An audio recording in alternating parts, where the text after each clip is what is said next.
Imagine standing on a stage one day. People are listening carefully to what you're saying, and the room fills with applause. It's a powerful moment. Most people dream about experiencing something like that. They want to feel confident, respected, and comfortable expressing themselves in front of others. But the truth is, most people never get there. Not because they lack talent, and not because they aren't smart enough. The real reason is much simpler. Certain habits slowly chip away at their confidence without them even realizing it. A lot of people think confidence is something you're born with. They believe some people naturally have it while others don't. But that's not really how it works. Confidence is more like a skill. It grows based on your habits, your mindset, and the way you handle everyday situations. And sometimes the biggest problem isn't what we're doing wrong once in a while. It's the small habits we repeat every single day. Today we're going to talk about 7 habits that quietly destroy confidence. And if you start recognizing and fixing them, you'll notice your confidence getting stronger over time. The first habit is overthinking. This is one of the biggest confidence killers out there. Imagine you're in a meeting, in class, or in a group discussion. Someone asks a question and you actually know the answer. But instead of speaking up, you stay quiet. Not because you don't know what to say, but because your mind starts running through a list of worries. What if I'm wrong? What if people think it's a stupid answer? What if someone laughs? And just like that, the moment passes. Later, you realize you actually had something valuable to say. That's the trap of overthinking. It convinces you to stay silent even when you're capable. The reality is that most people are far too focused on their own lives to judge every little thing you say. Everyone has their own worries, goals, and problems. They're not analyzing you as much as you might think. A simple way to break this habit is to take small social actions. Talk to people more often. Ask simple questions in everyday situations. Start small conversations when the opportunity appears. These little actions slowly train your mind to stop overthinking and start acting. The second habit is constant comparison. In today's world, social media makes this problem even worse.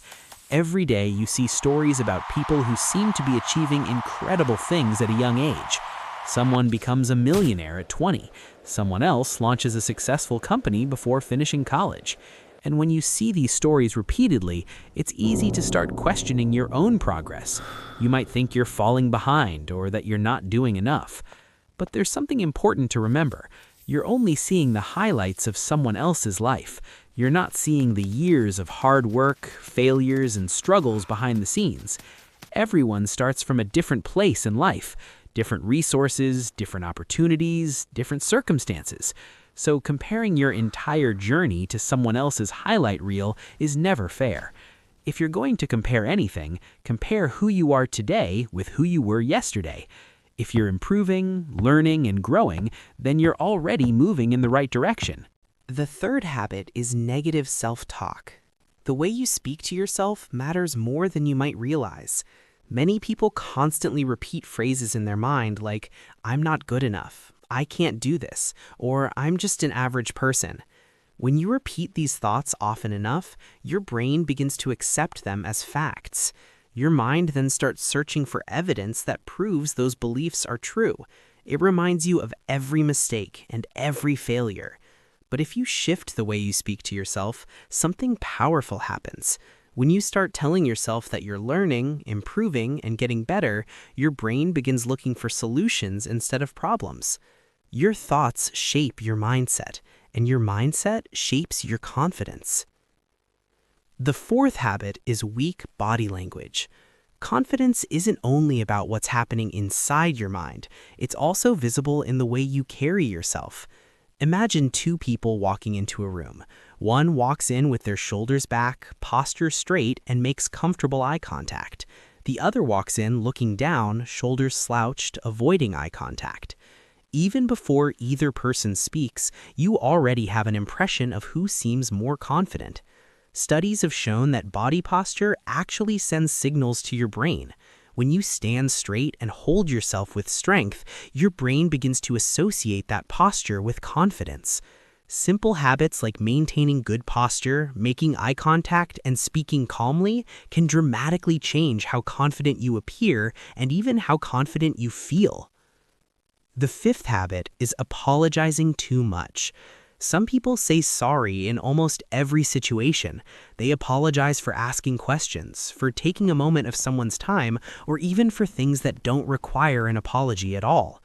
Overusing apologies can weaken how others perceive you. It can make your words sound uncertain even when you didn't do anything wrong.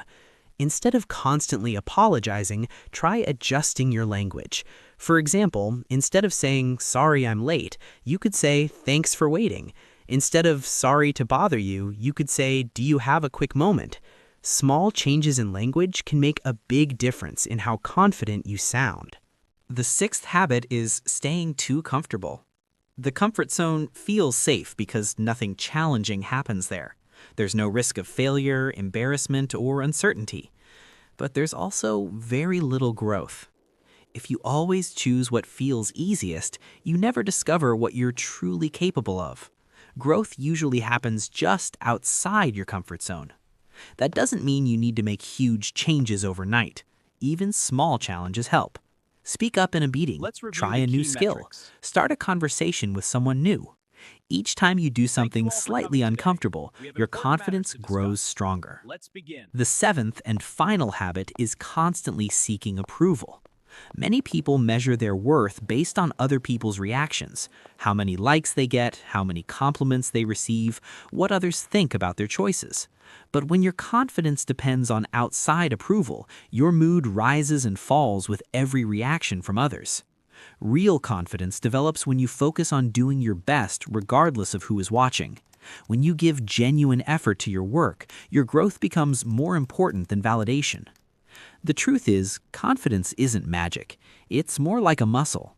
The more you use it, the stronger it becomes over time.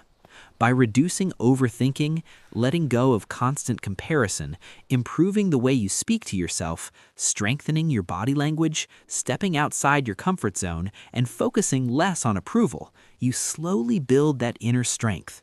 And one day, you may realize something surprising. The confidence you were searching for was never something you had to find somewhere else. It was always inside you, waiting to be developed. If you enjoy content that helps you grow and improve your mindset, make sure to subscribe to the channel. And if you found this video helpful, leave a like so I know you'd like to see more videos like this.